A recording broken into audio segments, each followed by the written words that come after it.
Bonjour, shalom, assalamu alaikum, good morning, guten tag, avle, atisher. Merci à vous toutes et à vous tous qui nous restez fidèles et qui nous écoutez. Je ne doute pas que vous êtes encore très nombreux aujourd'hui à nous suivre, que ce soit sur vos postes de récepteurs radio ou les différentes techniques ultra modernes, que vous soyez à vos domiciles, sur vos lieux de travail ou un peu partout en ville.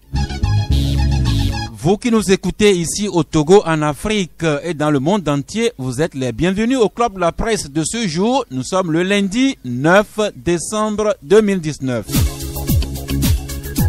À la technique, le duo Victor Kokou Michel Tomega et Géraud Dakucha avec les confrères qui s'annoncent déjà. Sauf que il y a un quart d'heure, j'ai enregistré coup sur coup 3 défections, mais nous allons animer le Club de la Presse avec un confrère qui vient déjà d'arriver en studio, un deuxième, pourquoi pas un troisième que nous attendons incessamment. Juste le temps pour nous de partager avec cette pensée du jour de Jacques Le Bourbon qui écrit qu'il faut être ambitieux, mais il ne faut pas se tromper d'ambition. Il faut être ambitieux, mais il ne faut pas se tromper d'ambition. C'est ce que partage avec nous Jacques Le Bourbon. Lucien Jossou Menson, bonjour. Bonjour Sas, bonjour à toutes les auditrices et à tous les auditeurs. Merci. Si je me trompe, c'est l'une des premières fois que vous arrivez dans ce studio sans costume. Oh, l'une des rares fois, oui. Par après, il m'est déjà arrivé une fois.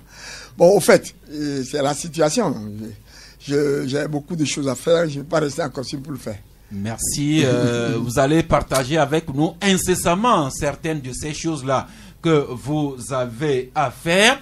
Justement, le premier chapitre du Club de la Presse, nous le consacrons un peu aux confrères.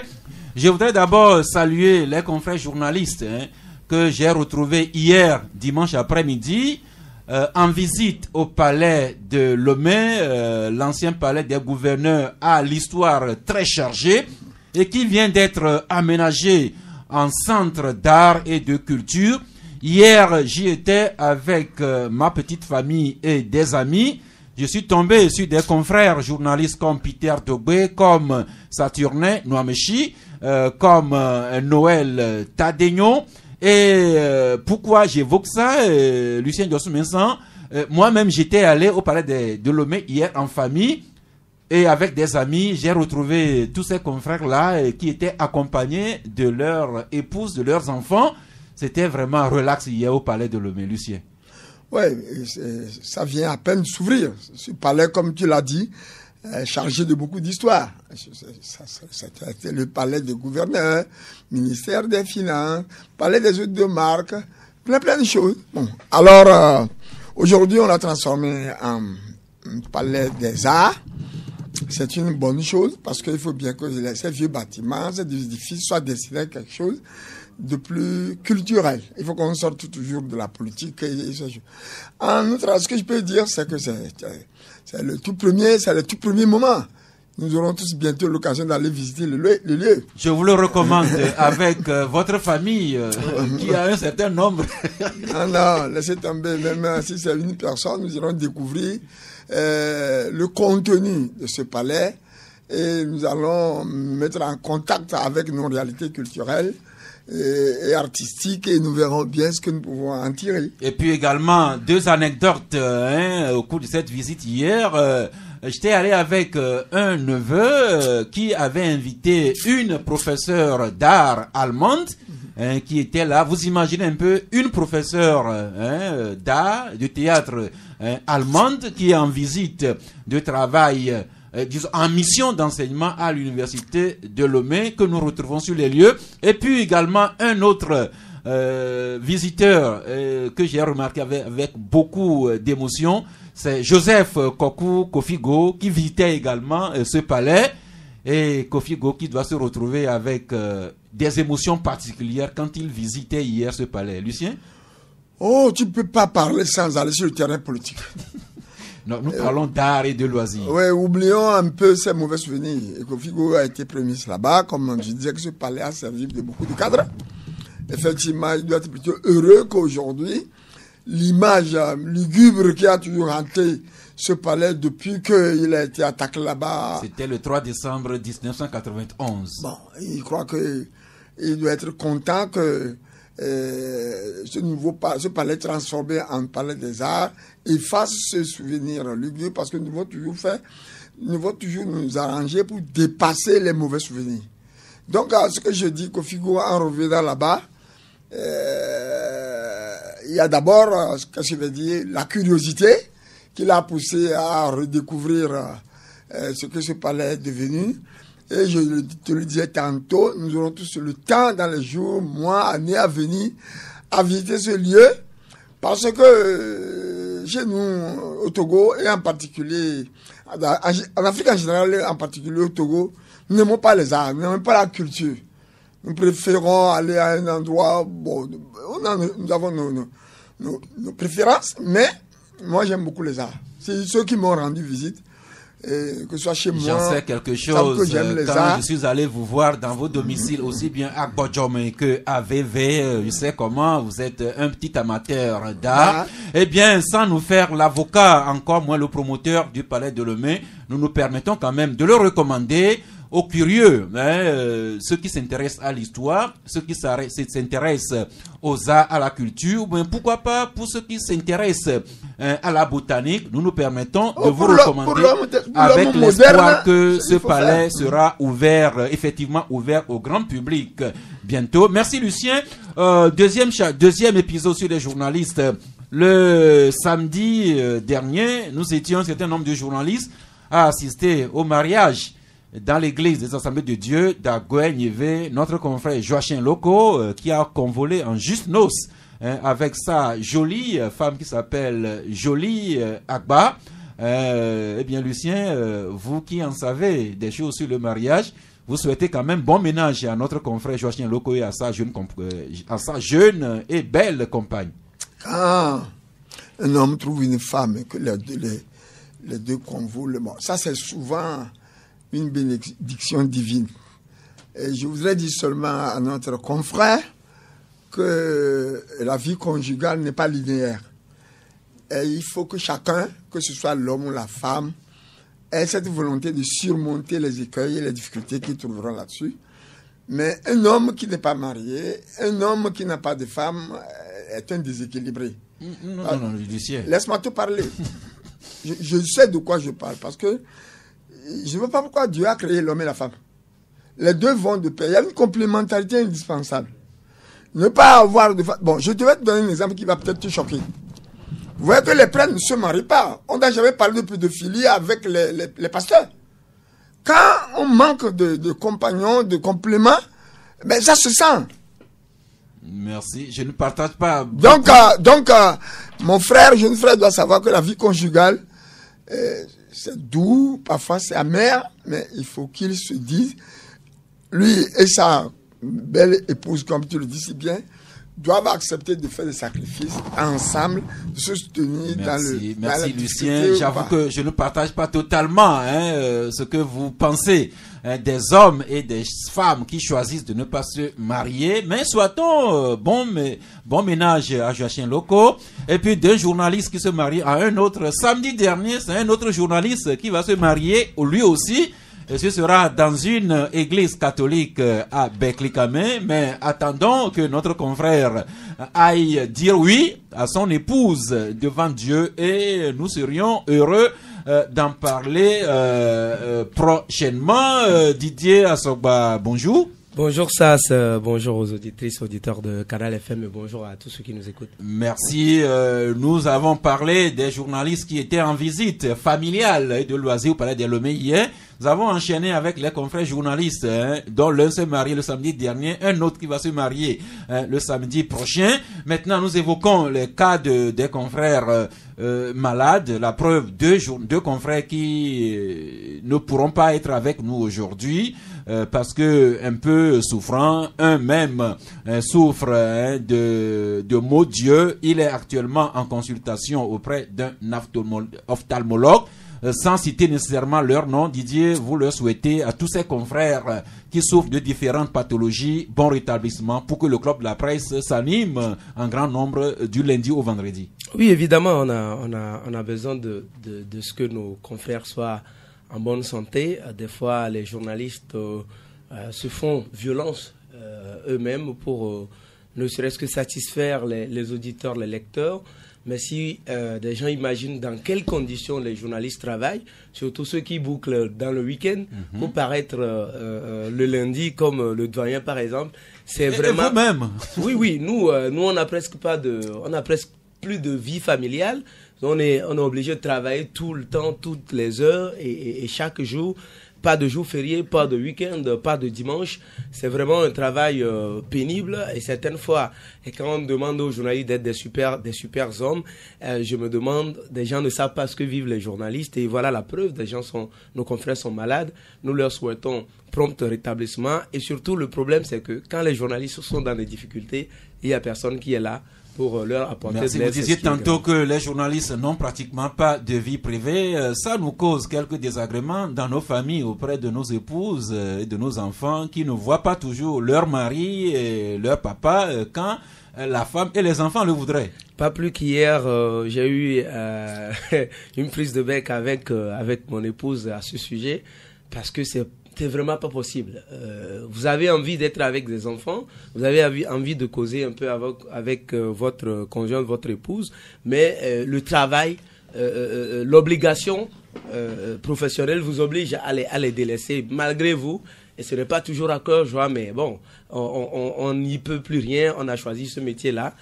C'est pour la vie et on continue. Et bien, si les hommes souffrent de quelques incompréhensions auprès de leur épouse et de leurs enfants, qu'en serait-il des femmes journalistes? Vous imaginez un peu une jeune femme journaliste qui doit dire à son fiancé, à son mari que je vais travailler le samedi, le dimanche ou bien le jour férié. C'est pas toujours agréable, mais ça c'est un peu les risques du métier. Lucien? Non, moi je sais qu'il y a les risques du métier, mais ça se comprend. Le métier de journaliste est un travail accaparant, puisque c'est lié à l'actualité. Il faut savoir l'expliquer à ton épouse ou à n'importe qui. Tu te lèves maintenant le week-end, même si tu ne parais pas. Le lundi, le week-end, tu es peinard, dormir là-bas. Un coup de fil, on te dit qu'il y a tel événement, tu dois partir. Le journalisme va avec la vie de tous les jours, les faits. Ça, il faut se le mettre en tête. Merci. On ne peut pas vouloir une chose et se contraire à la fois. Merci, c'est toujours bon de le rappeler. Juste vous rappeler également que sur le coup de 10 heures, nos deux numéros sont à votre disposition. Le 22 21 33 114 ou bien le 22 20 19 68 pour intervenir dans ce débat. Et pour il y a deux sujets qu'on a. Il y a un sujet qu'on aborde sur les journalistes. Et je sais déjà que les techniciens, Michel Tomenga et Jérôme Dakoutia, feront en sorte que les amis auditeurs puissent entrer en ligne sans trop de difficultés à partir de 12 heures. Et Didier Assogba, nous terminons la page de confraternité avec une triste nouvelle. Un confrère vient d'être frappé par un deuil.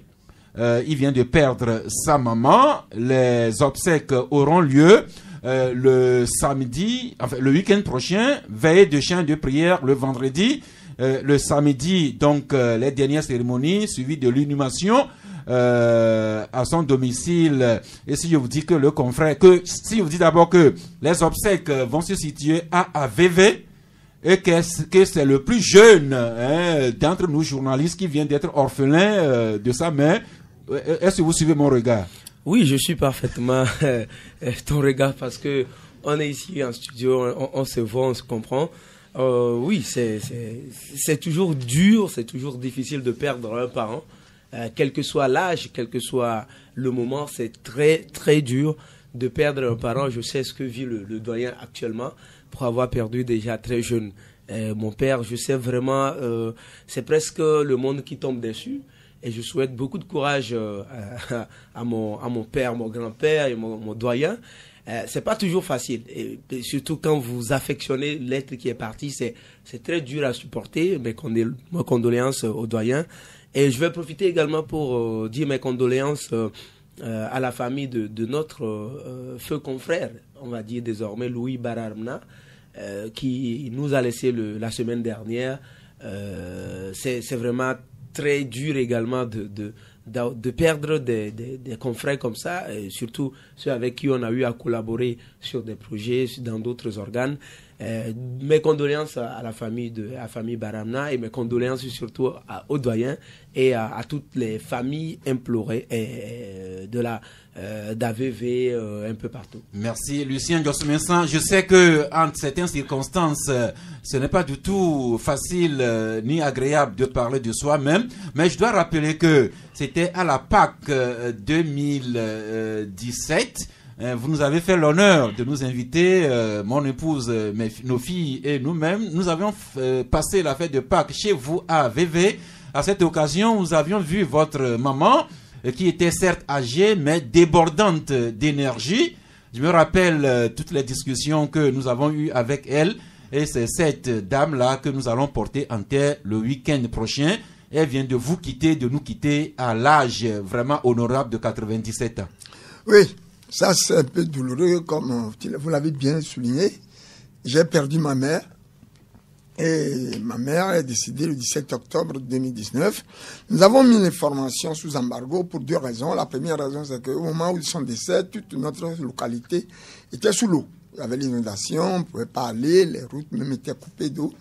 Et puis après, moi-même, j'étais malade, sérieusement malade. Bon, maintenant, Dieu merci, tout ça appartient un peu au passé. On a décidé de l'enterrer. Ce que j'allais dire, c'est que c'est ma mère. Et j'ai souvent, en m'amusant avec elle, lui dire que mais ma mère, maman, tu as l'âge de mourir depuis. Tu as cet âge-là. Bon, donc ce n'est pas quelque chose. Donc vous restez décidément Lucien, même jusqu'en face de votre maman. Ouais, je lui dis maman, mais toi tu as déjà l'âge de mourir. Bon alors, maintenant on t'attend. Mais je vais vous dire quelque chose. Ça, c'est quelque chose de terrible. Quand ma mère, il y a 2 ou 3 semaines d'avant, elle était très bien avec moi. Et quand elle commence à avoir des malaises, on l'amène à l'hôpital. Et que finalement, quand j'ai vu ma mère sur le lit de mort, quand je l'ai vue, quelque chose vraiment, il y a quelque chose que je ne peux plus retrouver. J'ai compris quoi. J'ai compris que perdre sa mère, c'est quelque chose de spécial. Il faut que, je ne souhaite pas ça à quelqu'un, mais il faut avoir vécu l'expérience pour voir ce que ça fait. De toutes les façons, moi, j'étais très attaché à ma mère, parce que je ne suis pas resté chez mon père. C'est ma mère, c'est mon grand-père, le père de ma mère qui m'a élevé depuis l'âge de 3 ans. Donc, je lui dois tout à ma mère. Et nous allons demander aux confrères, à tout le monde, ceux qui ont la bonne volonté, de nous aider à l'enterrer, parce que même si tu as des millions sous la main, il faut des hommes pour t'accompagner, pour enterrer ta mère dignement. Et nous allons commencer la publication des avis d'essai, on le fera dans les autres journaux et sur les radios. Ceux qui veulent bien nous aider peuvent reprendre. Merci. Lucien le disait, il ne souhaite à personne de perdre un parent, encore moins son papa, sa maman, mais c'est la loi de la nature. À un moment ou à un autre, nous perdons nos parents. Vous venez de rappeler que vous avez perdu votre papa très jeune. Moi, je ne connais même pas mon père et ma mère que la famille et les amis m'ont aidé à enterrer il y a 11 ans. C'est la vie. Mais Lucien vient de dire quelque chose. Sa maman est décédée depuis octobre, mais lui-même l'a dit qu'il a mis l'information sous embargo, mais nous pouvons dire qu'il a censuré l'information de la mort de sa maman jusqu'à ce matin. Oui, après ça comme tu veux. L'autocensure, on va dire, finalement. Après ça comme tu veux, je n'avais pas le choix. C'est parce que je me trouvais devant des faits incontournables que j'ai été obligé je vous comprends. de taire l'information. Merci. Parce que tu sais, le journaliste appartient à une très grande famille. Et chez nous, on ne retient pas l'information. Une fois que tu lâches, c'est parti. Merci. Oui, Didier? Oui, on va dire, des fois, par rapport aux faits, par rapport à la situation, on se décide de ne pas dire certaines choses, même si c'est dur, on essaie de ruminer sa douleur jusqu'au moment opportun. Voilà, on est au moment opportun. Nous allons nous mobiliser. Je lance cet appel à nos confrères de nous mobiliser pour accompagner notre doyen à enterrer Djinima, comme il le dit. Merci. Pour je dois reconnaître que je me suis associé d'une façon ou d'une autre à cette censure, parce que Lucien m'a appelé pour m'annoncer la mort de sa mort le jour même. Mais ce n'est que ce matin que j'en parle également publiquement. Je n'ai fait que respecter la volonté de Lucien en la matière. Eh bien, nous embrayons sur Didier, l'événement du jour. Nous sommes le 9 décembre et nous le savons tous. C'est cette journée du 9 décembre qui est décrétée journée internationale de lutte contre la corruption. Et c'est depuis 2003. Ça fait 16 ans que les Nations Unies ont décrété le 9 décembre journée internationale de lutte contre la corruption dans le monde entier. Vous savez que nous parlons beaucoup de la lutte contre la corruption dans notre pays et dans ce studio. Et pour cela, l'État a mis en place la haute autorité pour la lutte contre la corruption et les infractions assimilées, la APLUSIA, qui, avant la journée d'incidence, a organisé des caravanes le week-end pour nous sensibiliser sur ce fléau. Oui, la corruption, on sait, c'est un phénomène qui a la peau dure. La peau dure un peu partout, même dans les démocraties les plus avancées, on parle toujours de faits de corruption qui emportent certaines fois des autorités. En France, aux États-Unis, un peu partout, il y a toujours des faits de corruption. Mais chez nous, ici, dans les jeunes démocraties ou nos pays qui sont en apprentissage démocratique, ce problème me semble beaucoup plus, on va dire, plus important dans la vie de tous les jours. Et les autorités ont compris la nécessité de mettre en place un organe qui conduit la politique de lutte contre la corruption, qui est la APLUSIA chez nous ici. Juste déplorable que la APLUSIA ici ne dispose pas véritablement de moyens et de pouvoir pour peser dans cette lutte-là contre la corruption, parce qu'elle semble juste être une chambre d'enquête pour le procureur de la République. Si vous lisez bien les textes fondateurs de la APLUSIA se charge juste de collecter les informations et quelquefois documenter ces informations-là et les transmettre au procureur de la République, qui décidera de la suite à donner à ces dossiers qui arrivent au niveau de la justice. Donc la APLUSIA continue de mener les actions qui sont à son pouvoir, notamment les sensibilisations des acteurs sur les différents, sur la conduite à tenir en matière de la lutte contre la corruption. Et c'est dans ce sens-là que, dans le cadre de cette journée, la APLUSIA a organisé ces caravanes-là pour sensibiliser les uns et les autres. Et je pense que c'est peut-être le moment d'appeler les autorités togolaises. La APLUSIA est en place, ou du moins ça a été créé, ça fait bientôt 4 ans. La création et l'opérationnalisation, ça fait banalement 4 ans ou un peu plus de 3 ans. Je pense que cet organe-là a besoin véritablement d'autorité, de pouvoir, si on veut véritablement arriver à bout de la corruption et des infractions assimilées, ou du moins se réduire l'importance de la corruption dans notre économie. Il va falloir renforcer un peu le pouvoir de la APLUSIA, mais je veux saluer une action du gouvernement intervenue dernièrement. On sait qu'il y a aujourd'hui une loi pour la déclaration des biens des autorités. Et ça, depuis 2018, autant pour moi, cette loi avait été annoncée en Conseil des ministres, mais par après, cette loi a disparu du projet d'ordre du jour. Et après, on a attendu un peu plus d'un an, pour que ce texte retourne en Conseil des ministres. Aujourd'hui, c'est une réalité que ce texte a été adopté par le gouvernement et va être transféré à l'Assemblée nationale pour adoption finale. Et dès adoption par l'Assemblée nationale, la déclaration des biens sera désormais une réalité au Togo. Et ça permettra quand même on va dire, d'amener les uns les autres à comprendre que si vous êtes à des postes de responsabilité, vous vous en tenez seulement à ce que vous gagnez honnêtement et normalement. Si vous dépassez par l'après, par rapport au bien que vous avez déclaré, on pourrait vous poursuivre. Et donc, c'est une bonne nouvelle. Mais continuons dans ce sens en renforçant notre arsenal juridique pour que la corruption puisse reculer un peu. Merci Didier. La haute autorité pour la prévention et la lutte contre la corruption et les infractions assimilées à APUSIA, qui a déjà quelques années d'âge, mais que d'aucuns trouvent un peu trop lente à entrer en besogne. Pendant quelque temps, la APUSIA a sillonné le territoire pour sensibiliser l'opinion sur la lutte contre la corruption. Le week-end, elle a organisé des caravanes, sans doute aujourd'hui des actions également, mais le seul fait d'armes de la APUSIA, c'est les enquêtes sur la participation du Togo à la Coupe d'Afrique des Nations 2013 et la fameuse route Lomé-Vaughan-Enfouin, dont les dossiers viennent d'être transférés au procureur de la République, qu'on n'entame pas depuis qu'il a accusé de réception de ces dossiers.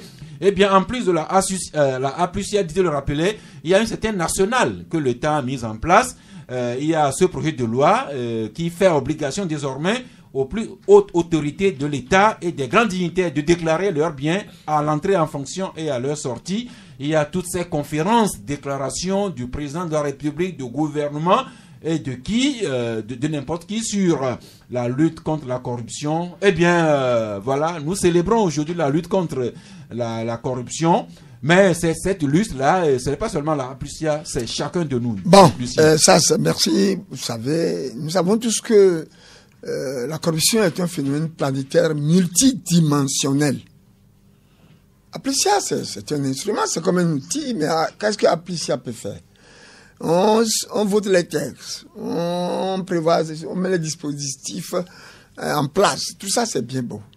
Le vrai problème contre la corruption dans notre pays vient de notre justice. Puisque au moins, je ne vais pas donner un pourcentage, une statistique précise, mais à peu près la moitié des magistrats sont corrompus eux-mêmes. Vous y allez vraiment très fort? Non. Il n'y va pas très fort. J'ai les yeux, les oreilles, je fais le journalisme à 28 ans. Si notre justice, je n'ai pas dit que la majorité, si notre justice n'est pas imbibée, n'est pas pris en otage par la corruption, vous voyez, depuis que APUSIA a transmis cette affaire au procureur de la République. Le procureur, c'est pas lui de juger. Le procureur aurait pu déclarer que le dossier est transmis à l'instruction et que maintenant, ça a démarré. Donc, nous devons dire quelque chose au chef de l'État. Le chef de l'État doit veiller à combattre ce qu'on appelle le corporatisme des magistrats. Un magistrat qui est corrompu et que l'autre le sait, le couvre. Le couvre parce que c'est le corporatisme. Mais moi, par exemple, si un magistrat me traîne, me poursuit, et que je sais qu'il est corrompu, en tant que journaliste, je vais écrire. Alors, vous voyez que c'est un cercle vicieux. Bon, mais je me félicite qu'au moins, des structures sont mises en place, on fait des petits pas, mais c'est comme tu viens de le dire tantôt, c'est la lutte de chacun de nous. Nous devons faire preuve de vigilance, veiller à ce que nous n'ayons pas peur quand nous tenons le bon bout. Parce que la corruption a pu perdurer au Togo pour plusieurs raisons. J'ai connu des magistrats qui veulent devenir les avocats, parce qu'un avocat, il a des honoraires des millions, et c'est le juge qui doit juger. Le juge dit, ah bon? Lui, il prend des millions, roule dans une voiture 4x4, moi qui juge, je suis ici avec mon petit salaire, et c'est bloqué. Merci. Bon, donc, non, je le dis parce que c'est le nœud du problème. Oui, la justice qui devrait être rendue la justice doit faire preuve de plus de diligence dans ces gens de situation. Oui, en la matière, nous en parlons, mais au niveau de la justice, on doit en être conscient. Vous rappelez les sorties du ministre de la Justice, Kokouvi Akpetome, surtout vous rappelez le président de la Cour suprême, qui préside de surcroît le Conseil supérieur de la magistrature, qui, il n'y a pas longtemps, a sillonné tout le territoire pour faire la promotion des deux manuels que la magistrature, le CSM a fait rédiger, portant directive du magistrat et guide pratique pour le justiciable. Et ça, c'est de l'autre côté. Depuis quelques années, on apprend que des juges, des magistrats épinglés pour pratiques indélicates, certains ont été relevés de leur corps, d'autres sanctionnés. On n'en parlait pas avant, mais c'est des choses maintenant qui deviennent certaines réalités. Oui, mais parce que, pardon, c'est dire que, comme Lucien le disait. Là, je vais dire, c'est qu'ils ont pris une loi. Avant, quand on punissait un magistrat, vous ne le savez pas, ça ne se diffuse pas. On n'a pas le droit de dire qu'on a puni tel magistrat de telle faute. Maintenant, entre-temps, une loi a été votée pour dire, quand on punit un magistrat, on le dit, le rapport est connu. Et nous en parlons ici dans les médias et au club de la presse, Didier. Oui, véritablement, il y a quelques avancées au niveau de la justice, notamment avec le projet de modernisation de la justice, où les magistrats suivent beaucoup de formations, notamment au centre de formation aux professions judiciaires qui est placé sous la présidence de la République, mais qui est dans l'enceinte de l'université de Lomé, où des formations de recyclage sont en cours. Mais au-delà, il y a quand même cette action-là également du Conseil supérieur de la magistrature qu'il faut saluer, mais comme le doyen le dit tantôt, notre justice est devenue trop corporatiste. On va dire que les gens sont tellement solidaires dans le mal que il est difficile aujourd'hui pour que le Conseil supérieur de la magistrature s'en rende compte, c'est vraiment très grave. Et des gens se couvrent au plus bas niveau et c'est beaucoup plus grave. C'est de là que moi je m'avais également appuyé ce que le doyen disait, qu'il faut interpeller le chef de l'État à ce sujet. Il faut là veiller à renforcer, je veux dire, les pouvoirs de la Apulsia. Si on veut quand même marquer un coup dans cette lutte-là contre la corruption, il va falloir renforcer les pouvoirs de la Pulsia parce que il faut se départir de ce corporatisme-là des magistrats. Le risque, c'est que les dossiers traînent là-bas, que les gens prennent le temps de divulguer les informations aux incriminés qui cherchent des preuves pour effacer ceux dont on les accuse, alors qu'on a nommé à la tête de la Pulsia un magistrat de haut rang quand même, qui est là et qui sait comment instruire les affaires. Et là, si on renforce les pouvoirs de la Pulsia, qui peut quand même conduire des dossiers de bout en bout, et si quelqu'un est impliqué, on le met à la disposition de la République, de la justice, je sais que, à mon sens, la justice n'aura pas autre chose à faire que de juger. Dans tous les pays où cette lutte a un peu avancé, quand on prend le Nigeria, quand on prend tout récemment le Niger à côté ici, quand on prend le Sénégal et dans la sous-région, dans les pays où cette lutte contre la corruption a avancé un peu, ce sont ces commissions spéciales, ces organes un peu spéciaux qui ont quand même donné un coup de pouce à cette lutte-là et qui a quand même donné un signal fort aux corrompus, aux corrupteurs, et ces phénomènes ont diminué un peu. Sans quoi, si on veut se référer toujours à notre justice, je pense qu'on fera du surplace et on n'avancera pas. Non, mais on peut ajouter à la liste des pays que vous citez le Bénin aussi, sauf que d'aucuns trouvent que derrière ces instances spéciales, pour traquer et juger les corrompus ou supposés corrompus, se trouvent encore d'autres motifs politiques. Non. Mais justement, revenons chez nous ici. Moi je voudrais dire quelque chose. Je ne nie pas que beaucoup de choses se font en amont. Beaucoup de textes ont été modifiés, changés, votés contre la corruption. Par exemple, les deux magistrats que vous venez de citer, qui sont les magistrats les plus haut gradés de notre justice, c'est-à-dire le ministre de la Justice, mais plus à Kokouyak Betomé, et le président de la Cour suprême, Patrice Gamato, moi je leur tire chapeau. Ils ont abattu un travail extraordinaire. Ils abattent, ils n'ont pas encore fini. Ah, mais non, pour ce que je sais. Bon, mais pour ce qu'ils sont en train de faire, ça doit aller en sens. Mais eux seuls ne vont pas faire la forêt. Le problème, c'est la volonté de la corporation même. Des jeunes magistrats, des jeunes loups qui arrivent et qui veulent contourner tout ce qu'ils veulent pour réussir. Les textes sont en train, les dispositifs sont en train d'être mis en place. Ces deux-là, moi, je les félicite parce que je les ai connus il y a de nombreuses années et je sais que même le chef de l'État doit reconnaître qu'ils ont abattu un travail énorme.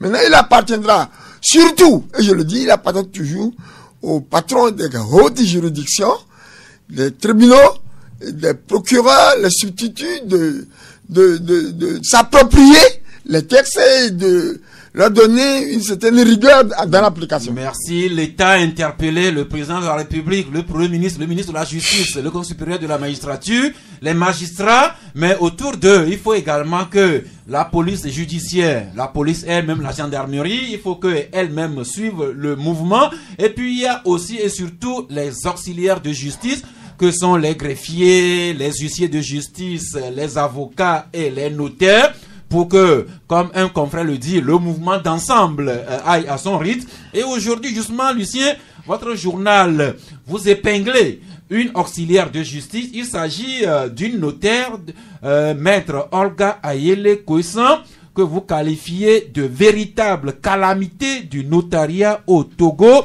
Vous dites revenir prochainement sur le dossier, mais vous relevez que les faits reprochés à maître Olga Ayele Koissan sont connus de la corporation et des autorités supérieures. Bon, écoutez, je l'ai dit parce que c'est vrai. Je l'ai dit parce que j'apporterai les preuves. Un journaliste qui veut se faire respecter, quand il dit des choses comme ça, c'est, comme je l'ai dit au début de l'article, j'annonce la couleur. J'ai plusieurs dossiers que je vais publier sur cette dame. Comme je l'ai dit, je n'exagère rien en disant que c'est une calamité. Puisque des gens ont déposé plein de plaintes. Donc, on nous a envoyé la copie à notre rédaction. Moi, je vais vous dire une chose. Si j'insiste sur le rôle de la corporation, si j'insiste sur le truc des magistrats, j'avoue que dans ce pays, les magistrats ont beaucoup découragé les policiers et les gendarmes. Un policier et gendarme qui mène une enquête, qui fait tout, qui arrête un gangster, il le dépose en prison pour se retrouver du rôle en nez à nez avec le criminel qui le nargue. C'est pas facile de prendre le temps de risquer de se retrouver avec le criminel. Donc nous devons prendre ce travail, ce truc à bras le corps. Si nous revenons maintenant à la dame Olga, comment s'appelle-t-elle là, la notaire Olga Koissan, j'avoue que effectivement c'est une calamité. Et par-ci là, elle a bloqué le sous des gens, 300 millions par-ci. Tout ce monde-là ont saisi le procureur de la République. Des plaintes sont déposées partout. Et quand tu passes ça à quelqu'un d'autre, il te dit, ah, celle-là, hein, c'est une folle, hein, je ne vais pas avoir affaire à elle. Mais on la laisse dans la corporation, elle continue toujours à nuire. Donc, moi, je promets que dans mes prochaines parutions, je vais dérouler tout ce qu'elle a fait, preuve à l'appui, avec des facsimilés. Il faut extirper ça parce que c'est une vraie renégat. Merci. On va y arriver quand Combat du Peuple reviendra là-dessus. Mais pour terminer avec la corruption, la lutte contre la corruption passe par la transparence la plus totale dans les affaires d'État, la reddition des comptes par les autorités. Or, il y a des choses qui se passent et que le grand public ne comprend pas. Il n'y a pas longtemps, nous débattions de la privatisation du groupe Togocom. Et puis, vous vous rappelez, il y a quelques 3-4 semaines, Courrier de la République écrivait que la société aéroportuaire de Lomé, l'aéroport de Lomé, serait en voie de privatisation. Courrier revient là-dessus aujourd'hui encore et écrit « Silence, mise en vente aux enchères de l'aéroport international de Lomé ». Donald Kaberuka, ancien président de la BAD, et Lionel Zinsou, ancien premier ministre du Bénin, seraient les commissaires-priseurs. Dommage que le confrère Alirou n'est pas au studio avec nous, mais voilà 2 fois que ce journal revient sur une éventuelle cession de l'aéroport de Lomé à des privés. Oui, avant Lucien, Didier, un petit mot d'abord. Oui, moi je veux juste dire qu'il y a un certain nombre de choses que nous ne comprenons pas et sur lesquelles les autorités communiquent peu. Et c'est peut-être ça qui entretient l'amalgame et la confusion dans la tête des citoyens que nous sommes. Pour vendre des structures comme ça, notamment Togocom par exemple, surtout quand on nous dit que la société qui a des problèmes, c'est Togo Télécom et que Togocel marche bien, on n'a pas compris le processus véritablement qui a abouti à la cession on va dire, de la majorité à des privés. Et si tant est que le souci de l'État, c'est peut-être la bonne gestion de cette structure-là, alors qu'on a un exemple qui marche déjà, pourquoi ne pas procéder de la même façon? Mais on n'a pas expliqué véritablement de fond, tant comble le processus qui a mené à la privatisation. Maintenant, la privatisation est une réalité. On va voir ceux qui ont pris la société, ce qu'ils vont faire avec, et si la communication, la qualité, le coût et tout ça va aller avec. On attend de voir de ce côté-là pour mieux apprécier le choix des autorités. Maintenant, si on veut rééditer le même exemple au niveau de l'aéroport de Lomé, j'avoue que je ne comprends pas et on attend toujours que les autorités s'expliquent sur la raison qui doit pousser à ce qu'on privatise encore notre aéroport qui fait la fierté de tout le monde. Pour ceux qui sont allés une ou deux fois savent comment est-ce que l'aéroport là est au standard international, est dans les normes et qui fait la fierté du Togo et même qui fait quand même, on va dire, quelques jaloux dans la sous-région ici, cet aéroport-là. Pourquoi le privatiser? Je ne sais véritablement pas. Je ne sais pas quelles sont les raisons qui militent en cette faveur. Je sais que il y a quelques mois ou quelques années en arrière, il y a eu des problèmes de gestion et ces problèmes-là ont été progressivement résolus avec le passage de là-bas de Kankan Malik Nachaba et après actuellement du colonel Dokissim Nyamalata qui est là actuellement. Ces problèmes ont été réglés progressivement. Je ne sais pas si ces problèmes perdurent toujours, mais moi j'estime que l'aéroport marche actuellement bien.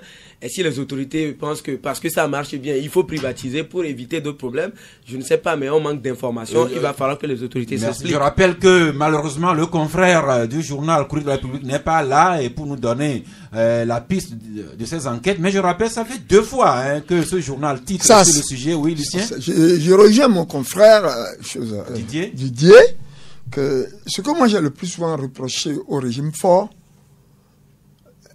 c'est le manque total de communication gouvernementale. Il arrive des moments où le président ou bien le gouvernement ou bien des sociétés posent des actes hautement dans l'intérêt de la population. Mais on s'enferme, on n'explique rien aux gens. Et lorsque rien n'est expliqué, c'est la spéculation. Donc tout le monde voit comme... Moi, je vais vous dire une chose. C'est ça de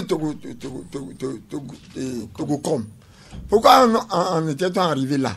Togocom, on a été obligé de mettre les deux groupes ensemble. On a voulu que l'un sorte l'autre de l'eau, mais ça n'a pas été facile. C'est un domaine où, par exemple, en matière de télécommunication, de tout ce qui gravite autour, où il faut de gros investissements, parce que ça va très très vite.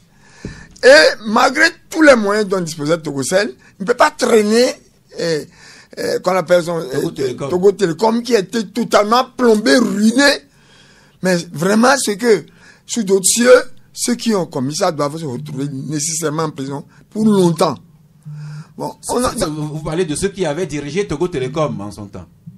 Oui, je parle du dernier directeur qui... Bikassam, vraiment, je ne sais pas qui il est.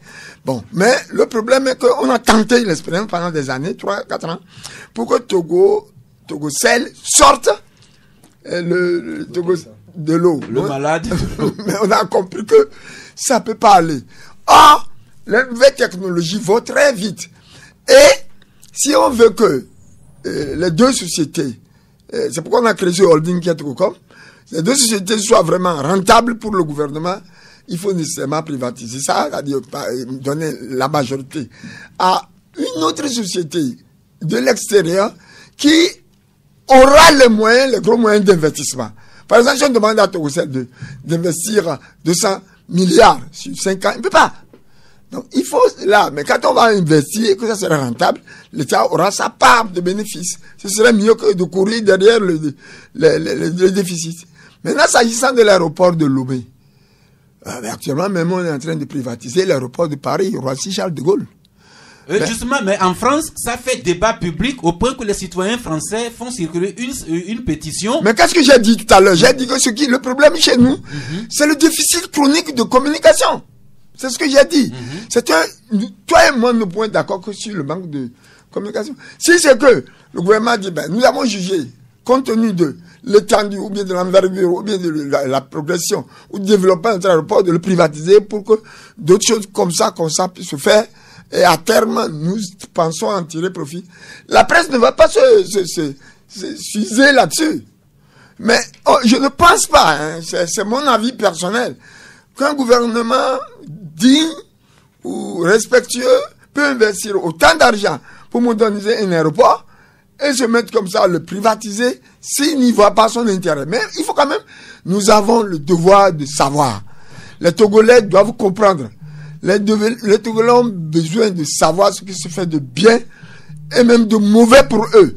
Donc là, je renvoie la balle encore dans le camp du gouvernement. Il faut qu'ils apprennent. Le fait de dire nous voulons privatiser ne veut rien dire. Il faut expliquer le pour et le contre. Pourquoi il faut privatiser? Merci Lucien. Nous parlions tantôt de la corruption. Juste nous rappeler à nous-mêmes et surtout au sommet de l'État que si nous voulons vraiment combattre la corruption dans nos rangs, il faudra que les citoyens usent de leur droit de demander des comptes aux dirigeants et que les dirigeants soient aptes et disposés à rendre compte justement de la façon dont ils gèrent nos affaires publiques. Nous embrayons à présent sur la sécurité avec cette information qui a défrayé la chronique le week-end. Il s'agit de cette communication de la police qui a fait cas de ce braqueur présumé ou avéré, je ne sais trop, qui a été abattu parce que il ne voulait pas se laisser prendre. L'information a circulé abondamment sur les réseaux sociaux et dans sa parution de ce jour, le confrère Nouvelle Opinion y revient. Braquage à Lomé à la page 2, le groupe d'intervention de la police nationale qui a mis hors d'état de nuit un malfrat. Didier, vous avez suivi un peu la sortie de la police et tous les commentaires qui circulent ici et là sur les réseaux. Oui, bon, selon les faits que la police a décidé de présenter, il semblerait que un Zémidian a remorqué une fille qui rentrerait chez elle donc dans les parages d'Adido Gomé et arrivé donc à hauteur du lycée moderne. Il y a des individus, 3, armés de machettes qui sont venus bloquer la voie et ont braqué donc le Zémidian lui demandant de remettre la moto. Le gars a tenté de résister quelques fois, mais devant des braqueurs surexcités avec des machettes, il faut se sauver la vie. Pendant ce temps, on a signalé que la fille derrière la moto avait disparu. Et donc le gars a fini par remettre la moto. Et heureusement, peut-être pour lui et malheureusement pour ses bourreaux, il y a des éléments du GIPN qui étaient de passage en patrouille dans la zone, dont il a dû leur présenter les faits. Et le GIPN a dû poursuivre le groupe des braqueurs qui a fini par se séparer en deux. Donc l'un a pris ici et les deux autres ont pris une autre voie. Et la course poursuite qui s'est engagée a vu la voiture de la police percuter une maison et donc il y a eu 2 policiers blessés dans cet accident-là. Mais les autres ont continué à poursuivre le malfrat à pied. Et il semble qu'ils voulaient le blesser pour pouvoir l'arrêter, mais le gars qui était en train d'escalader une maison pour s'enfuir a reçu la balle, donc a dû succomber sur ce coup-là. Voilà les faits qui sont présentés par la police. On sait généralement qu'au Togo et un peu partout dans la sous-région, vers chaque fin d'année, il y a ce phénomène-là de braquage qui monte un peu partout. Des gens ont peur de sortir la nuit parce que, vous ne savez pas, les malfrats cherchent peut-être de l'argent pour bien finir l'année. Et donc, c'est peut-être ce phénomène-là. Le GIPN ou la police, les forces de l'ordre de sécurité continuent de patrouiller. Mais c'est peut-être juste déplorable le fait que le gars a pu trouver la mort, accidentellement on va dire. S'il était resté en vie, peut-être on s'en servirait pour démanteler tout le reste du réseau. Maintenant qu'il est mort, accidentellement, on n'était pas là sur le théâtre des opérations, on ne sait pas qui accuser actuellement. Mais voilà, au moins la police a le mérite de communiquer ce qu'elle a fait ou ce qu'elle n'a pas fait. Et c'est ce qu'on attend véritablement de nos autorités, comme le doyen le disait. Merci. Donc, cette action de la police qui a mis hors d'état de nuire ce présumé braqueur ou braqueur avéré. Voilà, la police quand même, depuis quelque temps, rend compte de ces actions, même si nous trouvons que certaines sorties de la police relevaient plutôt du procureur de la République. C'est plutôt le procureur de la République qui doit informer l'opinion sur ces actes que pose la police judiciaire. Mais le débat reste ouvert à ce niveau. Mais toujours pour la sécurité. Lucien, votre journal revient sur une autre sortie du ministre de la Sécurité et de la Protection civile qui, dans un communiqué la semaine dernière, informait et rappelait que l'importation, le commerce et l'usage des pétards, notamment en cette période de fin d'année, que tout cela reste interdit et que les contrevenants s'opèrent aux rigueurs de la loi, d'accord, mais vous ironisez un peu quand votre journal écrit que les pétards mouillés du ministre Yark n'émeuvent pas les récidivistes. Vous voulez dire que par le passé, le même ministre ou bien le même ministère prenait ces mesures, mais quels n'ont été nos constats de constater que les pétards étaient utilisés sans que la police ne bouge le petit doigt. Vous savez, j'aime bien le ministre Yark. Je dirais à la limite même que c'est un ami, que je félicite. J'ai beaucoup d'admiration pour lui, puisque je l'ai connu comme un professionnel depuis qu'il était à CRI jusqu'à présent.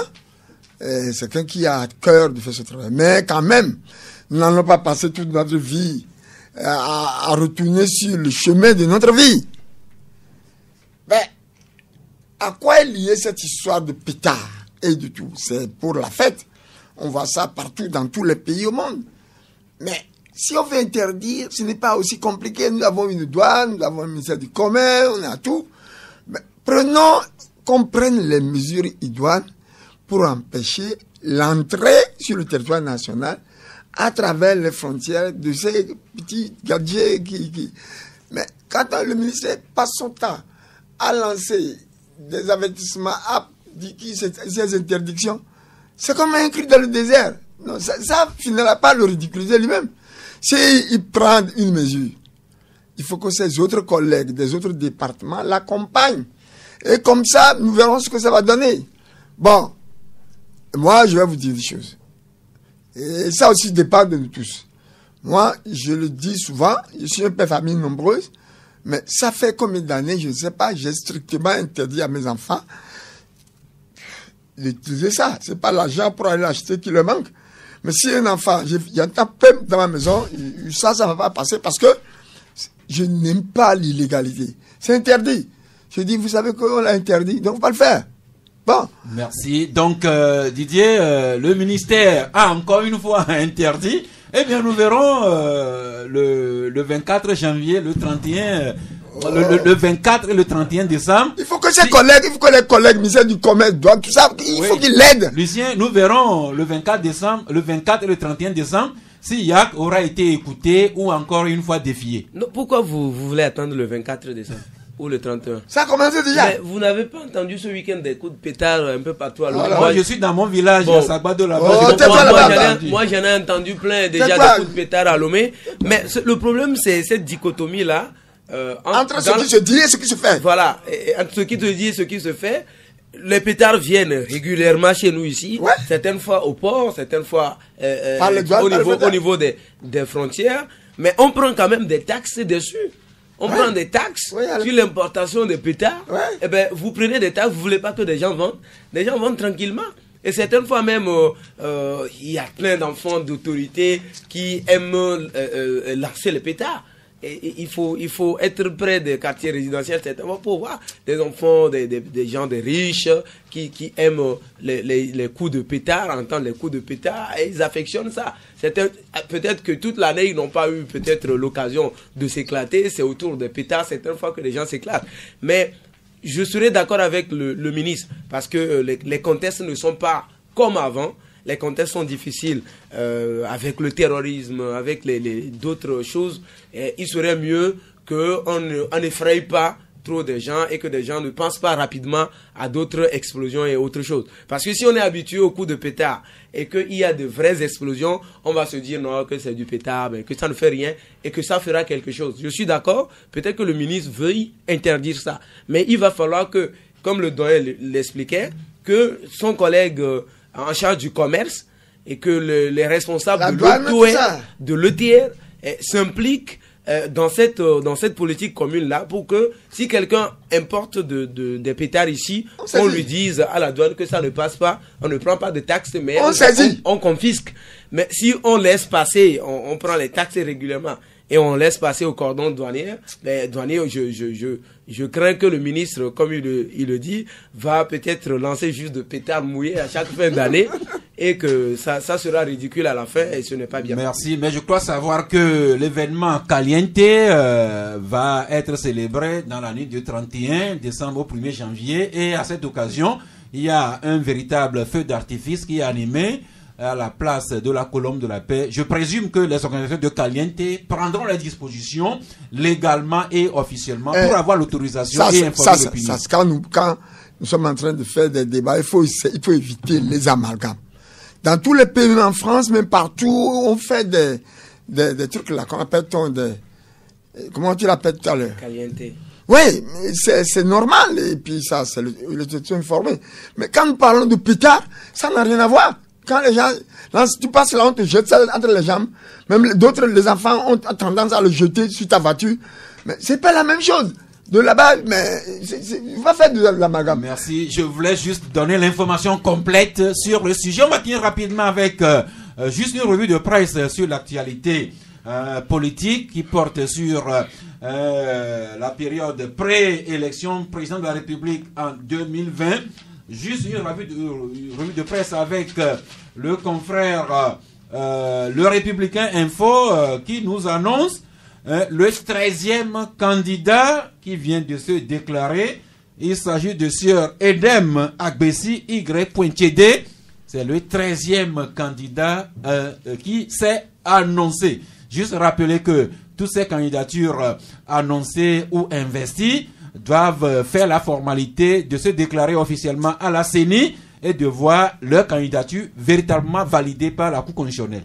Oui, mais en même temps... C'est à partir de ce moment-là qu'on parlerait vraiment de candidats officiellement en lice. Oui, mais il y a une expression qui dit également de candidat déclaré. Les gens se déclarent, bon, à la limite, ça devient un peu de la comédie, parce que, à mon sens, des gens ne savent pas ce qu'on appelle véritablement assumer les fonctions de président de la République.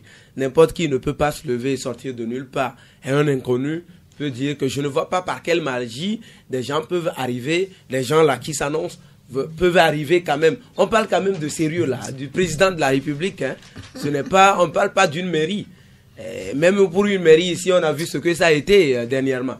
Donc, il faut quand même éviter aussi l'amalgame, la comédie et dire qu'on veut être candidat. Certains ils vont juste parce qu'ils pensent il semble qu'il y a 500 millions à se partager. Mais encore là, si vous n'avez pas 5%, après le premier tour, vous perdez votre argent.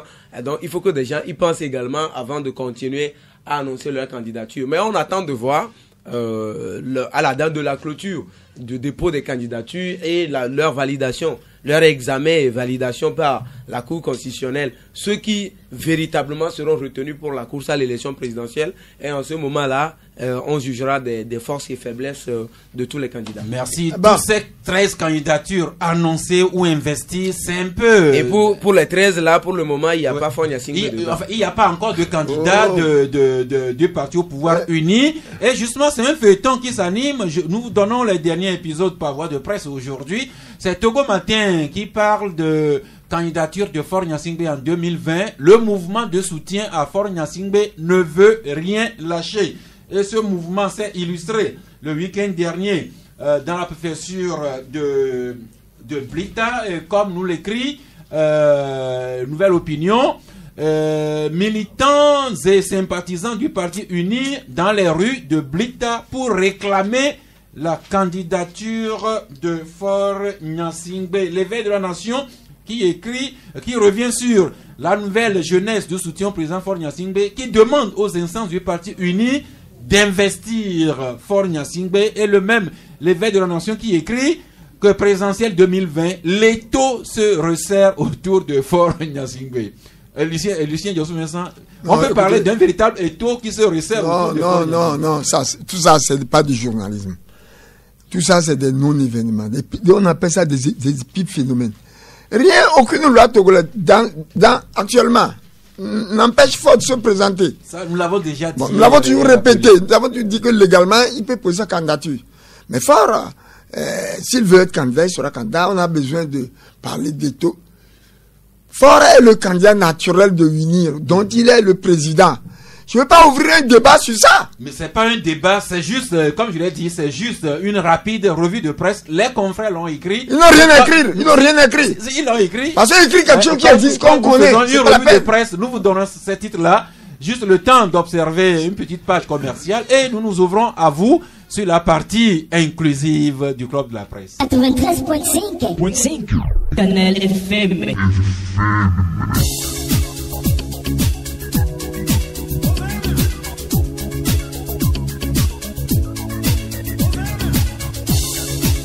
Eh bien, le Club de la Presse s'ouvre à vous. Vous avez à votre disposition les 2 numéros. Vous savez compter sur les techniciens pour faire en sorte que vous entriez en ligne. Le premier auditeur déjà en ligne. Bonjour. Bonjour, Stas Daou. Oui, c'est monsieur? C'est monsieur Alognon. Alognon. Oui. Eh bien, nous vous écoutons. Moi, je voudrais intervenir sur cette vague de candidatures qu'on observe dans le pays.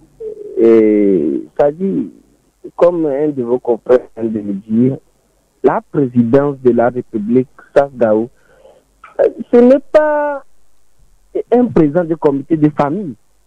Des gens qui se lèvent qu'on n'a jamais remarqué. Moi, il y a beaucoup de candidats que moi, je n'ai jamais vu, je n'ai jamais rencontré. Je ne sais pas de quelle base électorale ils disposent. Et puis, des gens se lèvent comme ça pour déclarer leur candidature. Non, ça, c'est de porter un coup dur à la lutte. Il faut qu'ils nous réservent ce genre de candidature fantaisiste.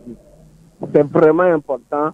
Nous n'allons pas être quand même esclaves de la démocratie qu'on réclame. Alors monsieur Alognon, où on veut faire la démocratie, où on ne la fait pas. Donc, tant que la loi laisse la liberté à toute Togolaise, à tout Togolais de se déclarer, que vous le qualifiez de plaisantin ou bien de je ne sais pas quoi, ils ont leur droit de se déclarer candidat. Oui, ça, ces gens qui se déclarent candidats là, ça c'est vous et moi qui souffrons. Hein. Donc, il faut que ceux qui veulent défendre nos intérêts soient sérieux et que nous savons réellement que si on pose notre droit de vote sur eux, ils peuvent faire quelque chose. Donc, tout cela, c'est des mercantaux politiciens, des gens qui veulent se faire remplir la poche. C'est pourquoi j'ai vraiment aimé la décision du gouvernement, même si on peut encore porter la caution, c'est-à-dire le financement public des candidats en dessous de la caution, ça serait une chose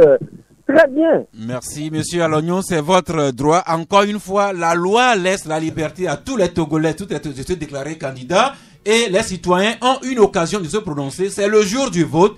Ce sera, je crois, le 22 février. Et on verra si on choisira X ou bien Y. Non, je crois, on dit souvent que la multiplicité ou la multitude de candidatures a une forme de dynamisme de la démocratie. Oui. Mais la liberté, chacun doit savoir sa limite. Que les gens posent des candidatures pour amuser la galerie, je ne pense pas que ça porte à quoi? À quelles conséquences? Donc, il faut que nous cessions de nous amuser, de nous moquer les uns des autres. Encore une fois, les gens ne font que user de leurs droits. Dernièrement, en Tunisie, pour la présidentielle, ils avaient jusqu'à 25 candidatures. Nous n'en sommes qu'à la moitié pour le moment. Dieudonné en ligne, bonjour. Bonjour, monsieur Sass. Oui. Je voudrais intervenir au sujet de Apicia. Oui, allez-y. Apicia, qu'est-ce qu'Apicia peut faire? Et pour on a fait presque 5 ans au pouvoir, et on a vu tout ce qui s'est passé. Quand il est arrivé au pouvoir, il doit savoir premièrement que pour bien gouverner, il faut sécuriser les biens du pays. Il n'a pas pu le faire. Nous sommes à la veille d'une nouvelle élection présidentielle. Et Apicha a commencé par crier sur tous les toits. Lutte contre la corruption, lutte contre la corruption, est-ce que après peut faire quelque chose? Et moi je dis, si Appucia peut mettre une personne à sa première page, c'est Faure Gnassingbé. Pourquoi faut-il attendre presque 3 mandats avant de vouloir demander la déclaration des biens de tous ceux qui interviennent dans la gestion du bien public? Merci. C'est pas clair. Oui, merci. Nous avons écouté. Juste rappeler que la Appucia a été l'initiative de la volonté politique du gouvernement en place. Oui, Lucien. Écoutez, il faut que les Togolais que nous sommes, nous sachions ce que nous voulons. Dans ce pays, on a vu Yadima faire. Pour combattre la dictature, la corruption, il a mis en place ce qu'on appelle un tribunal spécial chargé de répression des détournements de deniers publics. Là, si tu voles même 300 000, au-delà de 300 000, tu fais 3 ans d'emprisonnement. Beaucoup de gens ont été en prison dans ce cadre. Rappelez-vous bien, c'est la conférence nationale souveraine qui a supprimé les tribunaux spéciaux. Voilà là où nous en sommes. Aujourd'hui, Appucia ne peut rien faire. Merci Lucien. Il y a l'ami abonné en ligne. Bonjour. Monsieur Joachim, bonjour. Oui. Monsieur Sass plutôt. Merci de vous rattraper. Oui, ça arrive. Courage à notre grand frère qui a perdu sa mère. Merci. Courage. Merci. Oui. Ça fait toujours un manque à gagner. J'aimerais poser une question à lui et une question à l'autre. Sa question, il a fait un développement sur le bradage de nos sociétés. Il a fait un justificatif qui ne m'a pas intéressé. Il parlait de 200 milliards, par exemple, pour que les deux sociétés fusionnées puissent investir sur 2 ans. J'avais repris l'exemple la dernière fois. Si chaque Togolais payait ne serait-ce que 200 francs de crédit par jour, avec 1 million d'abonnés, nous avons 200 millions plutôt de chiffre d'affaires par jour. 5 jours par semaine, ça fait 1 milliard. Les 12 mois que nous avons, ça fait 48 milliards. Sur 5 ans, ça fait 240 milliards que Togocom pouvait rassembler. Et lui parlait de 200 milliards. Il voit que le chiffre est déjà dépassé. Donc, son motif qu'il a donné, moi je veux un autre motif qui peut être soutenable que ce qu'il nous a dit. Ça, c'est la première question. Merci. La seconde question. Et lorsqu'on parle de corruption, le grabataire au Congo arrive malgré sa santé à mettre la main sur les gens. Comment se fait-il que nous, notre président, aussi valide qu'il soit, jusqu'à ce que les gens l'interpellent pour 4e mandat, 5e mandat, n'arrive pas à toucher les gens et c'est maintenant nous donne une loi qui n'est pas encore votée par l'Assemblée. Or, il semble qu'il y a une autre loi qui dit, après 5 ans, si abonné vole, on ne peut plus l'arrêter. Comment on pense de cela? Merci, Lucien. Très rapidement sur... Non. Je vais répondre très gentiment à notre interlocuteur qui est un bon comptable, qui fait de très bons calculs. Félicitations. Mais il oublie ce qu'on appelle les charges. Si on prend les charges, il ne restera même pas 50 milliards. Les charges que, quand nous payons, lui, il pense à l'entrée. Mais on ne peut pas parler de l'argent dans un pays quand on parle des recettes sans parler des dépenses. Admettons que quelqu'un gagne 2 millions par mois. C'est son salaire. Mais s'il dépense 2 500 000 francs pendant le même temps, il est déficitaire. Bon, lui, il fait ses petits calculs dans son coin. Mais il n'a qu'à faire l'effort pour aussi comptabiliser les charges des sociétés. Merci Didier Assogba également. Notre ami est revenu sur la question de la corruption. Oui, par le sommet de l'État. Oui, évidemment. Nous tous on constate. J'avais posé cette même question-là à quelqu'un qui m'a fait expliquer que Faure Gnassingbé ne voudrait pas. Vous avez vu, il y a une commission spéciale au temps de Yadema qui avait quand même arrêté des gens de façon arbitraire aussi. Toujours dans le cadre de cette lutte contre la corruption. Et il paraîtrait que Faure Gnassingbé ne voudrait pas faire dans l'arbitraire, mais qui ont mis le process vraiment en place et qu'au bout du process, quelqu'un se retrouve dans ce pétrin-là de la corruption, ben, il paiera. Il paiera pour les actes qu'il aurait posés. C'est vrai que nous tous nous constatons que le processus a pris du retard et que c'est finalement Appucia qui est en place et Appucia est un peu démuni de certains pouvoirs qui lui permettraient d'aller assez vite. Mais quand même, réjouissons-nous de ce que, au finish, il y a quelque chose qui commence et qui pourrait se poursuivre. Peut-être que demain, ce ne sera pas Faure Gnassingbé à la tête du pouvoir, ce sera peut-être M. Labonné. Et M. Labonné pourra s'appuyer sur le travail préalable et préparatoire que fait actuellement la Apulsia autant pour moi, et va pouvoir poursuivre dans la dynamique. Merci. Marcel, en ligne, bonjour. Bonjour. Merci pour votre patience d'attendre. Non, merci. C'est pour l'émission. D'abord, mes condoléances à Lucien. Merci. Et que l'âme de Lily se repose en paix. Tout d'abord, pour la corruption, moi je dirais qu'on ne peut pas lutter efficacement contre la corruption maintenant. Et pour lutter contre cette corruption maintenant, M. Sass, il faut introduire dès les bas âges, actuellement, dès le primaire, une formation anticorruption. Dès le primaire. Puisque actuellement, notre génération là, nous tous on est déjà corrompus. On ne peut plus revenir. Et vous-même, Marcel, vous êtes déjà corrompu? Oui, mais je ne peux pas m'épargner, M. Sass. Les collègues autour de vous ont cité un truc qui est palpable, où il y a la solidarité dans les corporations. Actuellement, là où vous êtes là-bas, on ne peut pas toucher à un cheveu d'un journaliste qui est corrompu. On ne peut pas toucher à un cheveu d'un policier corrompu. À votre descente là-bas, touchez à un Zémidia si vous avez un problème, et vous verrez. Touchez à un taximan. C'est comme ça. Donc, on est tellement corrompus, nous tous, dans les corporations, que pour lutter, les gens cherchent des alibis. On ne peut toucher personne.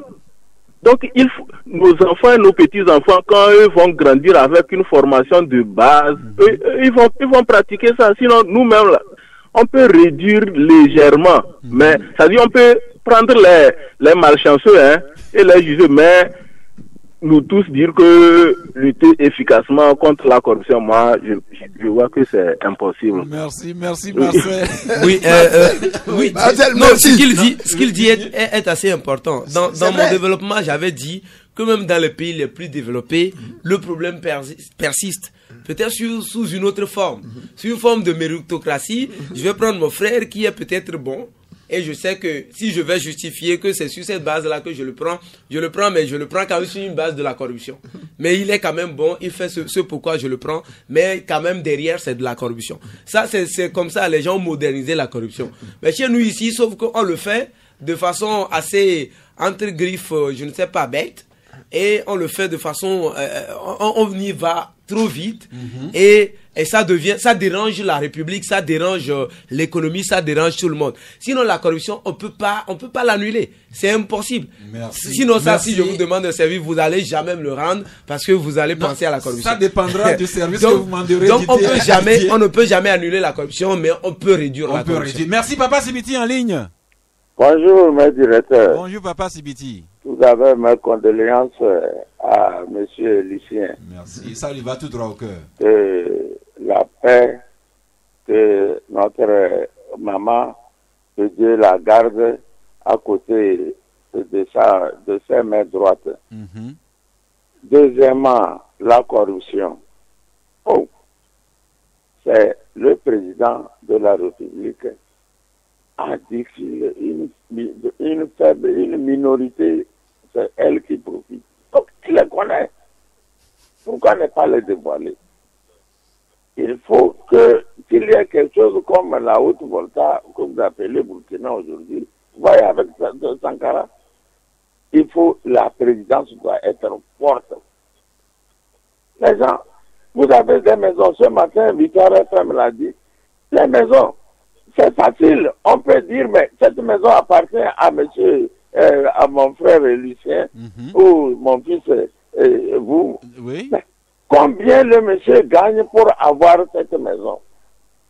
Combien il gagne pour pouvoir s'acheter cette voiture? C'est trop simple. Il ne faut pas que les gens nous fatiguent tous les jours. Appliquer là. Il faut qu'on lui donne la force d'arrêter elle-même.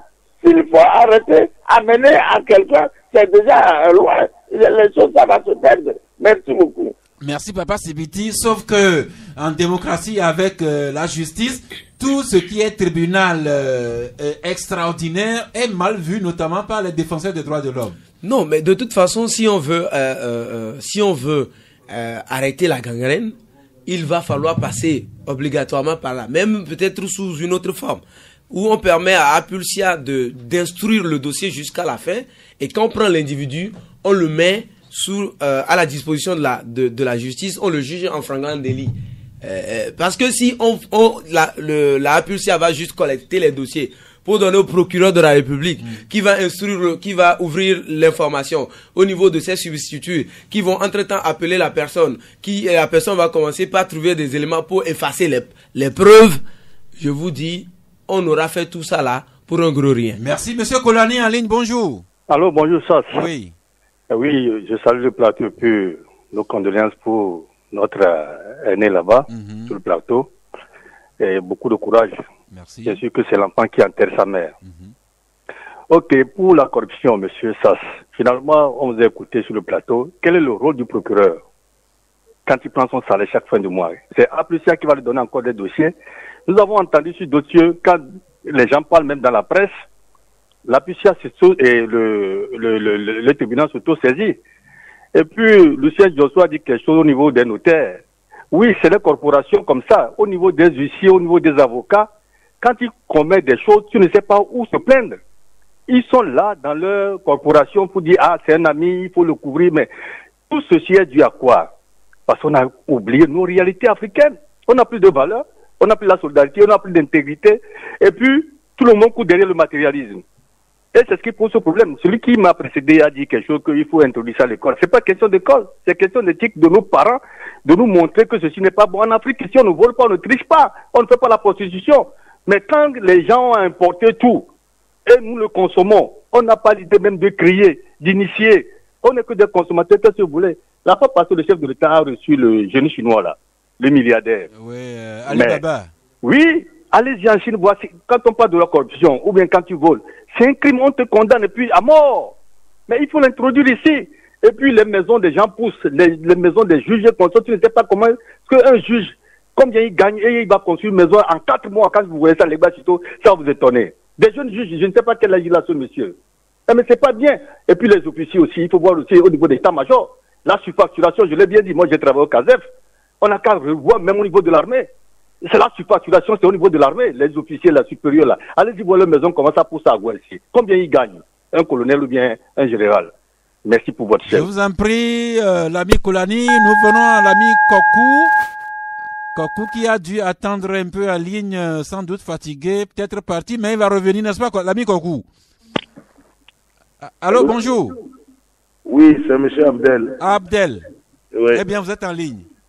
Bon, vous savez pourquoi la corruption est à un niveau très élevé comme ça dans nos pays africains généralement? Non, dites-nous, Abdel. C'est parce que nous n'avons pas du respect et de la peur à nos tests. Les tests que nous-mêmes nous sommes donnés. C'est ça le problème. Et ce qui est plus grave, c'est que ceux qui font ces tests, c'est eux qui donnent les mauvais exemples. C'est eux qui violent ces tests en premier, et ça donne l'exemple aux autres de faire ainsi. Et ils ne sont pas inquiétés. C'est ça. Si on avait peur de nos tests, on sait que en matière de code de procédure pénale, lorsqu'on fait un détournement, ou bien la corruption à un certain niveau, nous avons fini notre vie de cette manière. Nous n'allons pas le faire. Mais il y a plein qui en ont donné l'exemple. Et les autres aussi le font parce que si lui, c'est lui qui est chargé de faire les tests. Et voilà que lui-même viole ses tests. Moi aussi, à mon endroit, moi aussi, je fais la même chose. Donc, pour dire que lorsque la tête est pourrie, le corps, évidemment, sera pourri. C'est lorsqu'on amène la tête à être en bonne santé que tout le corps aussi sera en bonne santé. Donc, celui qui dit que non, il faut instruire dans l'éducation, c'est un faux débat. C'est le problème de nos tests, point barre. Merci. Voilà. Merci. Sur la corruption, d'autres ont parlé de l'éducation depuis la base, d'autres encore ont parlé d'éthique. Et Abdel qui vient de finir avec la rigueur des textes, la Apulsia et nous tous, nous nous y retrouverons sûrement. Oui, Lucien? Bon, mais s'agissant de la corruption, j'y reviens un peu. J'ai parlé du corporatisme, du comportement des magistrats. Et un auditeur a largement développé ce corporatisme qui envahit tous les corps. Oui, je n'ai pas refusé. Mais par exemple, je me suis posé une question. En France, partout, même aux États-Unis, les procureurs s'auto-saisissent. Il y a ce qu'on appelle l'auto-saisine. Les procureurs peuvent dire, bon, je n'ai jamais vu notre procureur de la République annoncer de lui-même que telle chose se produit dans ce pays et qui poursuit tel citoyen. On ne le fait pas. Je ne sais pas si c'est interdit. Donc je pose la question directement au procureur Poyodi, qui nous dise si il y a quelque chose qui l'empêche, malgré tous les délits, tous les crimes qu'on commet, qu'est-ce qui l'empêche de s'auto-saisir? Mais avant l'autosaisine, qu'il réagisse d'abord sur les dossiers qui lui sont soumis, en commençant par la Plusia. Oui, évidemment. Depuis que, c'est ça aussi le problème qu'on a. Et des fois, on arrive à penser que peut-être on a des gens qui ne méritent pas leur poste. C'est peut-être certaines fois ce que moi je pense personnellement. Parce que si vous êtes outillé véritablement pour des postes comme ça, et que vous voyez comment les autres font ailleurs, vous avez envie de faire également chez vous, et surtout que les tests ne vous en empêchent pas. Dans le sens de magnifier son poste. Surtout magnifier le poste, ça ne veut rien dire. Mais ce sont les hommes qui magnifient le poste et qui entrent véritablement dans l'histoire du pays. Depuis que le procureur est là, véritablement rien contre lui, mais on ne voit jamais rien. On ne voit jamais presque rien à part quelques sorties sur le dossier des incendies. Finalement, on ne sait pas où cette affaire d'incendie finit. Et sur quelques dossiers également, on ne voit pas finalement ce qui se passe au niveau du procureur de la République.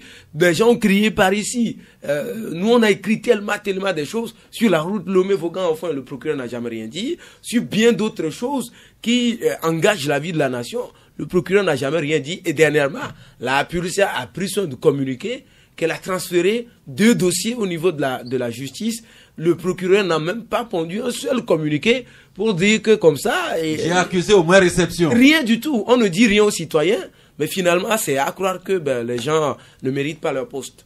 Merci, c'est fini. Aujourd'hui, la semaine est bien lancée. Je vous dois vraiment une fière chandelle à vous, Didier Assogba, et particulièrement à Lucien Dossoumensan, qui est en deuil et qui enterre sa maman le week-end prochain, mais qui est avec nous, toujours avec son énergie, à se demander combien de lions il mange pour venir au club de la presse. Didier, c'est une tradition, votre carton de fin d'émission. J'ai véritablement pas de carton, mais je veux parler d'un souci que des gens m'ont parlé et qui se passe actuellement à Dapaon, dans la municipalité de Dapaon. Il semble que le camion vidangeur de la ville est tombé, enfin, c'était le seul d'ailleurs, qui est tombé en panne depuis plusieurs jours et que des gens ont des difficultés pour vidanger leurs fosses sceptiques et que c'est des difficultés partout dans les maisons au niveau de Dapaon actuellement. Si les autorités de la commune, ça veut dire la commune de Dapaonville sont à l'écoute ou même de nos autorités, Dieu seul sait combien d'autorités, de haut placés viennent de là, peuvent aider actuellement la mairie à résoudre ce problème-là pour que les maisons puissent vidanger les fosses sceptiques pour permettre aux gens de vivre sereinement. L'hygiène et l'environnement passent par là. Merci. Lucien, auriez-vous un carton dans votre gibecière aujourd'hui? Non, parce que d'abord, tu l'as dit plusieurs fois, je suis en deuil. C'est pas le moment de décerner des cartons. En revanche, je lance un petit appel confraternel aux confrères de la radio, de la presse écrite, s'ils peuvent m'aider. Et des médias en ligne. Oui, des médias en ligne. Et des télévisions. Oh, vas-y. Comme ça, vous ne faites pas de jaloux, Lucien. Bon, s'ils peuvent m'aider, ils n'ont qu'à reprendre cette information pendant cette semaine pour que tout le monde soit le plus largement possible informé. Autrement dit, c'est SOS lancé par un orphelin. Pas un orphelin comme les autres. Merci, c'est fini. Juste nous rappeler la pensée du jour sur laquelle nous allons continuer à méditer. Jacques Le Bourbon nous apprend qu'il faut être ambitieux, mais il ne faut pas se tromper d'ambition. Et rappelons-nous que nous avons parlé abondamment de corruption aujourd'hui. Encore une fois, sachons être ambitieux, mais ne nous trompons pas d'ambition. Rendez-vous demain mardi à 11h si Dieu le veut et Dieu le voudra bien.